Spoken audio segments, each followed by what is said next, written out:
Mr. Sanjeev Nath, Chief Executive South Asia Regional Managing Director, YIL, Vice President Yokogawa Electric Corporation, Japan.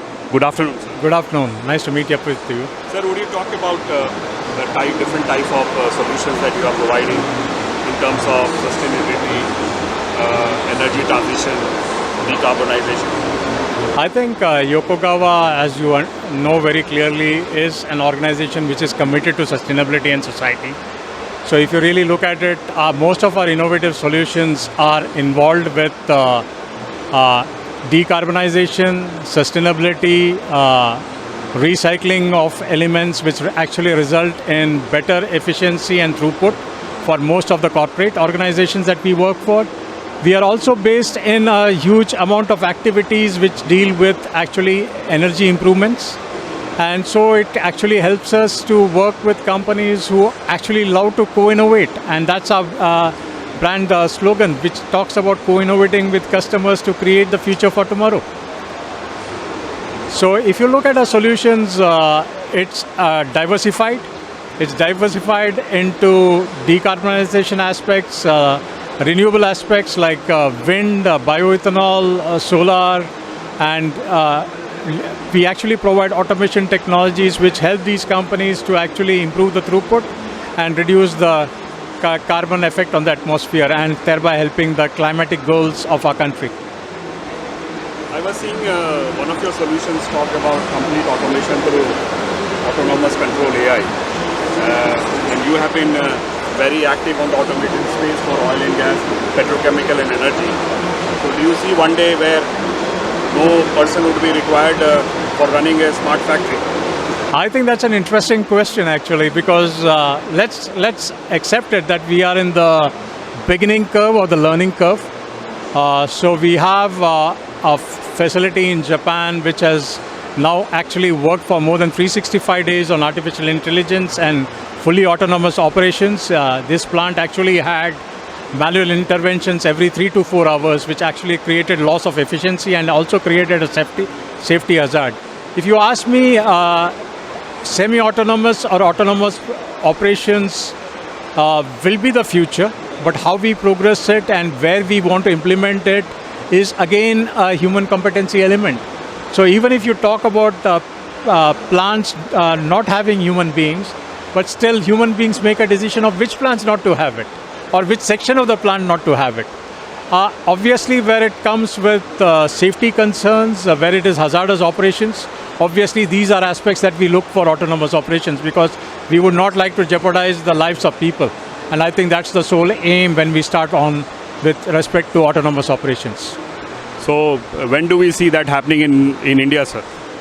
I think it should happen shortly. I think we are talking to a few conglomerates and even government companies to try and at least do a POC concept in the most difficult part of their operations. So hopefully we will see the light of the day very soon. So proof of concept by 2024 or 2025? I would say 2024 end or 2025. That's my belief strongly. You are also planning to expand your manufacturing operations in the country, in India. So what are your plans on that front in 2024? I think we are committed to it. So we are strongly committed to local manufacturing, because we strongly believe India is the next growing economy of the world. And I think we are committed not only in terms of manufacturing, but also in terms of back office services, which we have already started with respect to IT, OT sort of services. We actually cater to the whole world. We are talking about cybersecurity services for Yokogawa globally from India.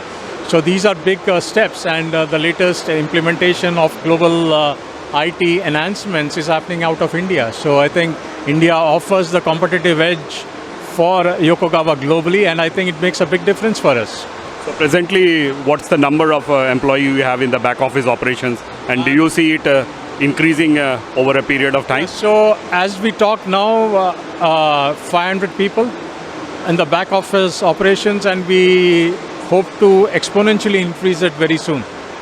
And sir, in terms of competition, because you have a complete set of solutions across for the complete automation, so So whom do you consider your competition, and what's the market share that you have in India? I think when it comes to competition, there are enough competitors to talk about. It's not specific.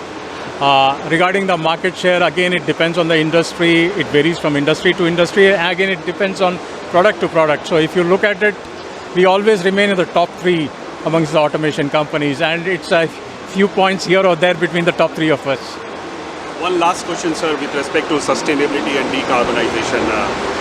Everybody is talking about achieving net carbon zero, and all are moving in that direction. How will your solution help them in minimizing or optimizing, or what we can say, helping them to achieve net carbon zero?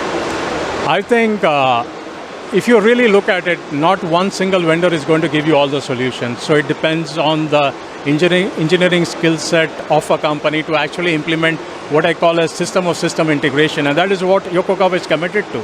So irrespective of the system, irrespective of the manufacturer, Yokogawa strongly believes that it can engineer and deliver the right solution for the customers. So we will actually work with, you talked about competition in the previous question, we'll even work with competition to actually integrate in the interest of our partners and the interest of our country. And when we talk about net carbon zero, the capex required to achieve net carbon zero is humongous. So do you see any model which helps in at least minimizing to a certain extent so that it is achievable? I think the OPEX model works. So the bigger companies would not have a challenge with the CAPEX model, but I think the medium size or the smaller chemical companies might have a challenge. And that's where the OPEX model of making it work is a probability. And I think we as Yokogawa are also committed to the OPEX model, wherein we actually work on certain initiatives which works on a contract for a couple of years, and then it's based on a monthly revenue model. Have you rolled out that model in India, sir? We rolled out a model for one particular company. I cannot disclose because of the NDA, but we have rolled it out for one company. So you will roll it out for other companies also based on your experience? Yes, depending on the experience and how the net revenues work and how the win-win situation is for both the partners.